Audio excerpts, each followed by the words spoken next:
Welcome to my channel collection of learning. And आज की इस वीडियो में हम करने वाले हैं संस्कृत चैप्टर 1। एंड अब चलिए बिना किसी देरी के शुरू करते हैं। जो हमारे चैप्टर का नाम है उसका मतलब है हमारी जल्दबाजी में काम लेना बहुत बड़ी विपत्ति ला सकता है।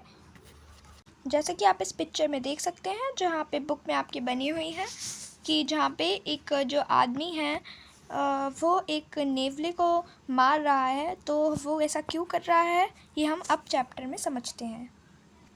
तो यहाँ पे पहली लाइन में ऋचा कह रही है, व्योम मैं एक प्रश्न पूछती हूँ, वह कौन है जो सांप का दुश्मन है। फिर व्योम कहता है, अरे ऋचा, गरुड़ा नाम का जो पक्षी है वह सांप को खाता है और जो मोर है वो भी सांप को खाता है। ऋचा कहती है, व्योम ये दोनों तो पक्षी हैं ना कि पशु। व्योम कहता है, हाँ मैं समझ गया, यह नेवला सांप का शत्रु है जिसका चित्र इस पुस्तक में दिया गया है। ऋचा कहती है, अब कहो कि क्या इस कथा में सांप बालक को काटता है या नेवला सांप को मारता है।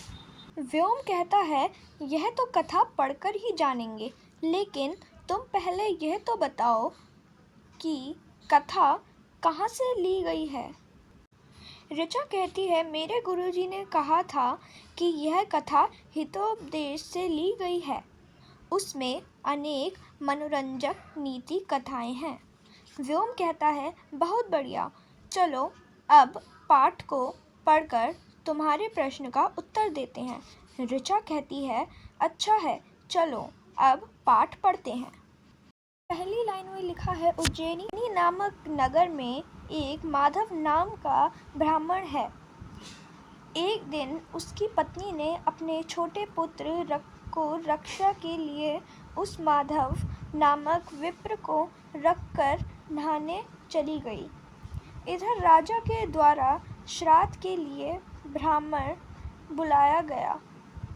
ब्राह्मण दरिद्र होने के कारण सोचने लगा, यदि जल्दी नहीं जाऊंगा तो कोई दूसरा श्राद्ध के लिए नियुक्त किया जाएगा, क्योंकि फिर यहाँ पे हमें एक श्लोक दिया गया है। इस श्लोक का अर्थ है, देने लेने के काम और अपने कर्तव्य कर्म को जो जल्दी नहीं करेगा उसे उसका फल नहीं मिलेगा, बल्कि इसका रस समय पी लेता है।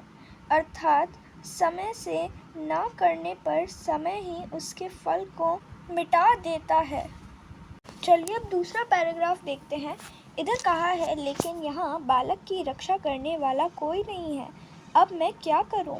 चलो, बहुत समय से पुत्र के समान पाले हुए इस नेवले को बालक की रक्षा में लगाकर चले जाता हूँ।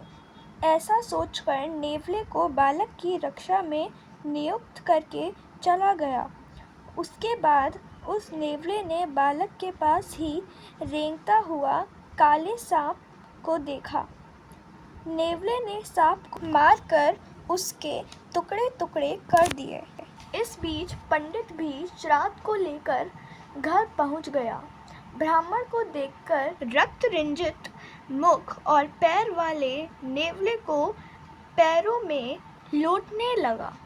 पंडित ने ऐसी हालत में नेवले को देखकर सोचा कि इसने पक्का बच्चे को खा लिया होगा। ऐसा मानकर क्रोधवश नेवले को मार दिया।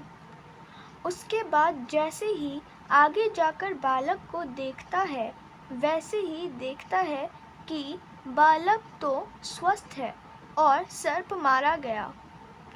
उसके बाद उपकार करने वाले नेवले को मारा हुआ देखकर अपने आप को ठगा हुआ मानता हुआ ब्राह्मण अत्यंत दुखी हो जाता है। इसलिए कहा जाता है, इधर एक श्लोक दिया गया है और इधर बोला था, इसलिए कहा जाता है कि किसी भी कार्य को बिना सोचे नहीं करना चाहिए। और यहाँ हमारा पाठ खत्म होता है। आपसे अगली वीडियो में मिलते हैं।